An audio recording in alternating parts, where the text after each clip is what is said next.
Warning: this video contains spoilers for the Dungeons & Dragons 5th edition adventure Lost Mine of Phandelver. Do not continue watching this video if you have any intention of playing Lost Mine of Phandelver. The following is an account of the first session of the Reliquarium Playtest A, which we did not have audio for. We were not recording audio at that time. This video is going to play out like a campaign diary, but in the future these videos will be actual audio from the session. In the bustling city of Neverwinter, we meet Varys Diamonddew, a high-elf soothsayer and poet, Flint Stranglebeard, a dwarven juggernaut, Caluseth a brazier, a red dragonborn gladiator, and Arcadia Silverblood, a Kalashtar hedge wizard. Having answered an ad to work for local dwarf Gundren Rockseeker, they meet him and his bodyguard, Lady Sildar, at a local bar. The players doodled a hot pink mustache onto Gundren in Roll20, so now it's canon that Gundren has a hot pink mustache. Gundren tells them the job is to escort a wagon of provisions a week south along the High Road and Tribor Trail to the little frontier town of Phandalin, protecting it from any bandits that might be wandering through. He promises the group more work if they do a good job on this run, stating that he has big plans for Phandalin. He also presents them with an old dagger. This magical artifact begins to glow, and after a moment a 4-foot-tall humanoid rat appears and introduces himself as Raxo, a swordfolk, something of a magical projection of the dagger that can move about and interact with the world like any other race. I'm also using this playtest as an opportunity to playtest some of my homebrewed races. Gundren instructs Raxo to help the party in any way that they ask over the course of the journey to Phandalin. Raxo is a rogue, and I've included him as a DMPC because none of the Reliquarium classes really cover the sneaky niche.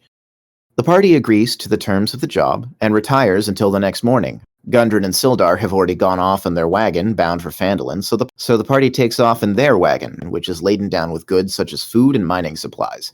The next week is largely uneventful travel along the roads of the Sword Coast, until they reach a point in the road roughly 5 hours from Phandalin, most of the way through their journey, where they see Gundren's carriage overturned in the road, the horses shot dead by black arrows, any goods pilfered, one of the few remaining effects being a tubular map case now empty and cast away into the mud. As the party investigates, they are suddenly beset upon by arrows loosed from the trees and bushes all around the trail. It's an attack! It soon becomes apparent to everyone that goblins are to blame, everyone except the gladiator Caluseth, who beefed his perception and ran directly past a tree where the goblins were situated.